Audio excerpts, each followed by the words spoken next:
Bom dia, meus amigos orquidófilos, tudo bem? Estou na residência da minha amiga Inês Chagas para falar pela terceira vez sobre cultivo de bumbonfilhos asiáticos estrangeiros. Então, eu quero aproveitar esse bumbonfilho falcato. Galera, olha isso daqui, a quantidade de lâmina floral. Bem, esses bumbonfilhos asiáticos, eles têm uma característica muito interessante, que cada grupo dentro do gênero emite um tipo, uma forma de floração. Então, o bumbonfilo falcato, ele emite uma haste floral em forma de lâmina, e nas laterais, certo, são distribuídos os botões e as flores. A maioria dos botões aqui, das flores, estão abertas. São minúsculas, mas também tem vários aqui apenas com botões por abrirem. Então, esse bumbonfilo ele foi cultivado dentro de um vaso de barro apenas com esfagno. Desenvolveu bastante. Em vez de eu desplantar, eu peguei o vaso menor, encaixei no vaso maior. Essa é a vantagem de não ficar cortando plantas. Tem pessoas que são apavoradas de fazer mudas e encher o orquidário de mudas da mesma planta, né? Não que seja errado, mas por outro lado, se você deixa a planta entoucerar, a visão, né, a estética fica muito mais bonito e mais interessante, especialmente quando se trata de orquídeas que possuem flores pequenas ou minúsculas. Então, eu já tinha feito 2 vídeos falando com o meu procedimento de plantio de bumbonfilhos asiáticos. Vou mostrar aqui para vocês. Essa planta estava muito feia, debilitada num vaso. Aí o que eu fiz? Eu fiz aquele procedimento do pedaço de xaxim dentro de um vaso plástico bem furado, com esfagno e osmocote, é claro. Então a planta aqui está muito bem desenvolvida, começando a dar um sinal vegetativo mais agradável do que ela estava. Todos os bumbonfilos asiáticos, eles gostam de umidade, então você não pode deixar de fazer o procedimento com esfagno. Ai, luminosidade ajuda. Aí, mais um aqui, mesmo procedimento. Não tem segredo. E é uma planta que ela precisa de uma proteção maior. Por exemplo, aqui no caso, nesse orquidário aqui em cima, tem muitas vandas, né? Tem um sombrite de 50%. Então, além do sombrite, os vasos das vandas, das plantas, quebram o sol. Então, aqui deve chegar uma luminosidade de 70% para eles. Se vocês tiverem um orquidário que só para bumbonfilo, aí vocês têm que usar um sombrite de 70%, 80%, porque são plantas de folhas tenras, macias e eles não suportam muito essa insolação, né? Que as orquídeas, as outras orquídeas, as Cattleya, especialmente, precisam muito, né?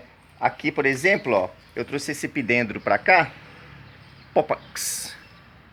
Também é uma plantinha que precisa de uma certa proteção, porque a insolação, o calor, faz com que essas plantas elas regridam, né? Essas plantas elas defiem e cheguem até a morrer. Olha só, esse bumbonfilo aqui, do jeito que nós compramos, eu o deixei, porque ele tá saudável e eu não tive necessidade. Gente, replantio é só se você ver que a planta ela precisa ser replantada. Por exemplo, esse bumbonfilo aqui, Louis Sander, eu vou ter que já fazer uma mudança nele. Tá vendo? Então, porque ele já está precisando de um pedaço de xaxim e de um trabalho adequado, como eu tenho feito com os outros. Esse bumbonfilo aqui, eu ia mexer nele também, mas ele tá tão bonito, tão agradável nesse cachepô, que eu resolvi deixá-lo apenas entoucerar. Tá muito saudável esse bumbonfilo. Então, galera, vocês têm que observar isso, né? Que onde que a planta gosta de ficar? Ela gosta de pegar mais sol? Ela gosta de ficar mais na sombra protegida? Então vocês têm que sempre estar observando isso para que a planta ela receba o melhor tratamento possível. Esse outro bumbonfilo, Louis Sander, a mesma coisa. Inclusive eu vou juntar esses dois, fazer um arranjo maior. Esse outro bumbonfilo, o mesmo caso do outro que eu havia mencionado, Esse é o equinolábio. Tá bonitinho aqui no vaso, não tem necessidade de mexer. Você só mexe em planta quando você percebe que existe a necessidade de um replante e de um novo tratamento, certo? Não vai pegando uma planta saudável e bonita e metendo a faca nela, cortando e replantando, achando que você está tendo vantagem. Você não está tendo vantagem, tá? Isso é muito prejudicial para as orquídeas. Sempre existe um atraso bem evidente quando você começa a mexer muito nas suas orquídeas e cortá-las muito. Então, não evitem isso, tá bom? Aí, ó, então, vamos finalizar aqui com essa maravilha, né? Olha só.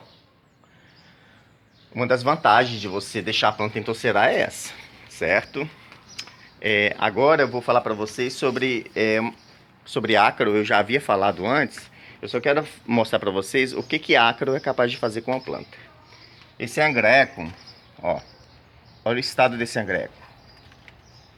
Herbúneo. Ele é enorme, é uma planta maravilhosa. Mas aqui, tá vendo essas pintinhas? Isso não é fungo, tá? Isso é ataque excessivo de ácaro, ó. Então, a gente trata com enxofridime, coloca um pouquinho de óleo triona para reforçar o efeito do enxofridime. Mas, às vezes, a planta vegetal, ela tem uma deficiência nela, de resistência, que elas acabam morrendo.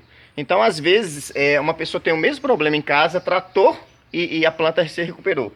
Em outros momentos, a planta ela não se recupera. Então, o problema não é você, não é o produto que você usou. O problema é a planta. Tem plantas que realmente elas não conseguem ter a força, né, necessária para resistir. É igual algumas pessoas que ficam doentes. Umas pessoas se recuperam rápido, outras demoram a se recuperar. Isso é de ser vivo para ser vivo. Tá bom? Aí fica a dica, meus amores, sobre bumbonfilhos. Sobre ácaros eu já expliquei como que combate. E qualquer dúvida aí vocês podem perguntar que eu respondo. Beijão.